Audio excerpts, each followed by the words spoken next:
G'day, my name's Chris. Welcome back to the shed. Welcome back to Flat Tank Journey. It's been a while. Had a few things on. Haven't had a lot of time to get a lot done. And I've done a few things, but haven't had time for videoing, that sort of stuff. For those of you who watch the Douglas project, she's finished. I've ridden it, got it on a club permit here in Australia, and can ride it round, and it runs pretty well. It's actually a bit exciting to see it finally running and to be able to ride it up and down the road. It's a little bit hairy because it's the 2-speed bump start, no clutch, and the brakes are very, very poor. But it's done, and I'm really pleased, and I've got it tucked away in the shed, and I might ride it a little bit over summer as we come into summer here now. This is what I've been working on while you've been away and while I haven't been videoing. I've been playing with my V-Twin Special. I've done a few jobs, they've all been small, really fiddly, really time consuming and boring and somewhat frustrating. But anyway, I thought for those of you who are interested, I'd give you a bit of a rundown on it. So this is a MAG engine, a Swiss engine, MAG. Now I forget exactly what it stands for, but MAG, and it's Swiss. It's about 1,000 cc's or 994. The engine designation is 2C9A, which means 2 cylinders of 500 cc's each. Well, that's how I understood it. The engine came to me kind of by accident, and I've already had that about 3 or 4 years, and I've had the big end done, the conrods reshaped on the bottom, new gudgeon pins, new piston rings. It's had a light hone, it's got new valves in it, it's got new exhaust nuts, and it's got new valve springs. So all the bottom end and most of the top end is done. There's some problems in here with the timing lobes that go on the cam, but I'll get to that in due course. I'm not in a hurry. I sort of stopped spending money on it while I found a frame. The frame, it's a BSA frame. It's a V-twin frame from about 26, I think, is about right, and it's fine. Just this afternoon, and that's why I've got a bit stimulated, I've popped a 3-speed box into it that I rebuilt out of 2 boxes I had here, and it seems to shift and got a couple of tight spots, but it'll do for now. I've messed with a brake actuation arm, and I'm trying to build a gear change arm with some success, and that's going okay.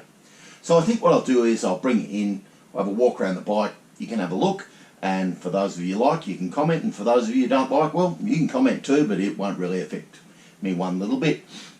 Come on in and we'll have a look at what I've got and what I've done, and what I hope to do in the coming months and years, I'm calling it. So here's the project. As you can see, mid-20s, 26 I think the frame number's designated to be, BSA V-twin rigid frame. The frame came to me in 3 parts. I had the centre diamond, and then I bought a back half and a front end off another guy. Everything bolted up really good. I did actually know what I was looking at, so that helped. The front end was pretty rugged, and it's had new spindles in it and a few other bits and pieces.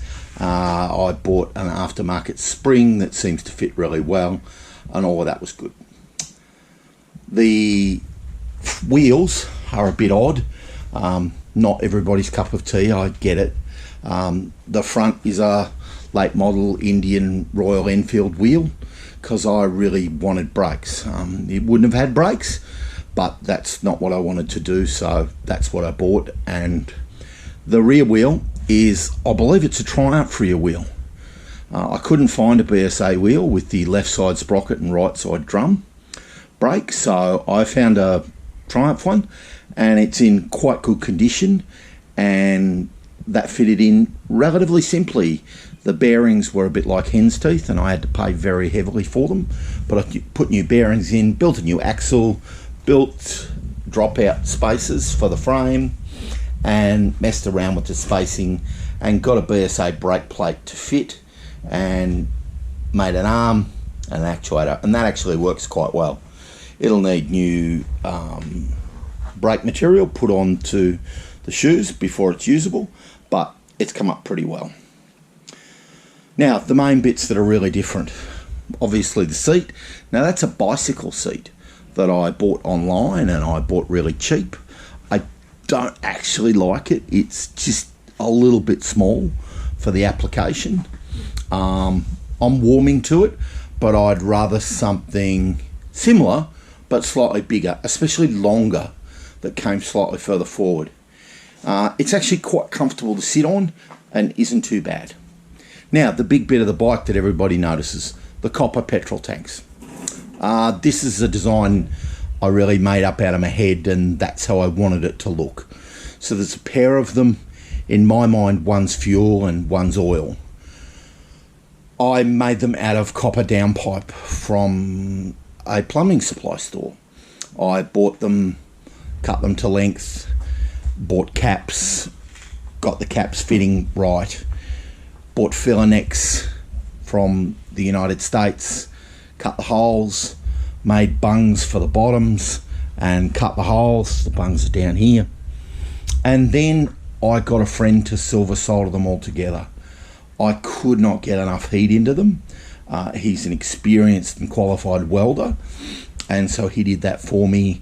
It wasn't cheap, but he did a really good job, and then he pressure tested them, and there's no leaks, so that was really, really good. They're mint, and then I've spent hours and hours and some more hours polishing them. When you buy downpipe, sadly, they stamp a brand name across the pipe. But if you sit there with wet and dry sandpaper for long enough and sand at 80, 120, 240, 360, 400, 600, 800 and 1200 for long enough, you can get a good finish, and then you polish them. And I'll probably nickel plate them. I mounted them on fuel resistant nylon. So they're properly mounted to the frame, and if I spill any fuel, this nylon won't dissolve, won't melt, and it's really hard to see that the nylon's even there. It's properly bolted down to the original tank mounts, and then I used leather belts to strap them on. The end result for me will be a small lug on the bottom of the tank that slides into a hole, and so the tank can't turn at all. You can turn it now if you really force it. So that's the pair of tanks. I'm really happy with them. I think they look really, really good. The next big deal for some people is the bars. The bars came to me from a swap meet. I bought them because I liked them, basically. They were in kit form, and you could put them together and cut them to any length you want. I messed with them for a couple of years, and then finally, of recent times, bit the bullet, laid them down, cut them, tacked them, and then got them professionally welded together. I'm not into having bars snap or fall off or anything like that. Of recent times, I fitted some Indian Scout reproduction throttle and advance and retards. That'll be a left side throttle and a right side advance and retard. I'd rather it was the other way around, but it isn't, so that's just too bad. The bar mounts, big deal for some people.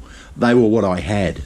They, of course, they're late model Harley-ish 1-inch risers that I had in stock. The top mount here was damaged and had a couple lugs there that were broken. So I ground them all off, shaped out the bottoms of the risers, and then had those professionally welded in as well. Don't want any problems with them, so professional welding is the way to go. That doesn't seem to be a problem either. Surprisingly, they're not too bad to ride with or to sit on and hold on to, and they seem to work pretty well.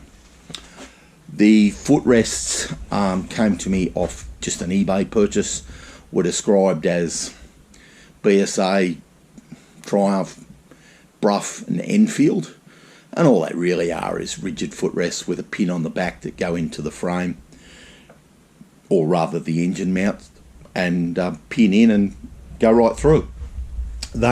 I consider those to be quite a success, and they came up really well.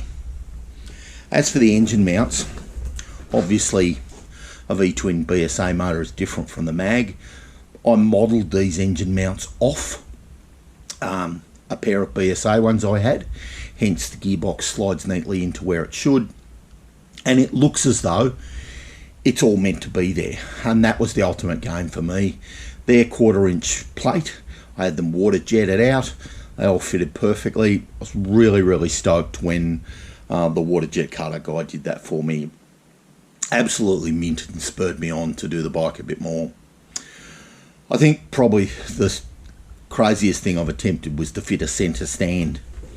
And excuse me while I scoot across on the stool. There's the centre stand. It's sprung loaded. It actually works. It clicks out and stays down. And when you roll it forward, it clicks off and flicks back up and flicks underneath the gearbox.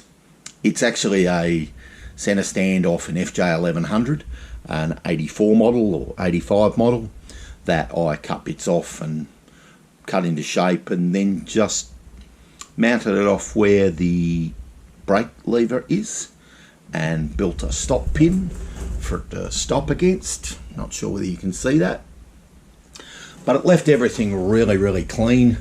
No need for a rear stand, certainly no need for a front one, and I can confront guards, because I think I will put at least a rear guard on this when I'm ready, without fear of a stand. And the bike sits really easily on the ground, the tyres just clear, and all's well. I've come a long way in 4 years, but believe me, I've got a long way to go. I hope everybody's young enough to see this through. This could take a long time. It's swallowed up some good money already in getting the engine to a good stage, and I'm sure it'll swallow up a lot more before it's over. It's a great project. I'm going to try and give you regular updates on what I'm doing. As I say, the current project is to get the gearbox into the frame and get it to line up with the rear sprocket, because it doesn't.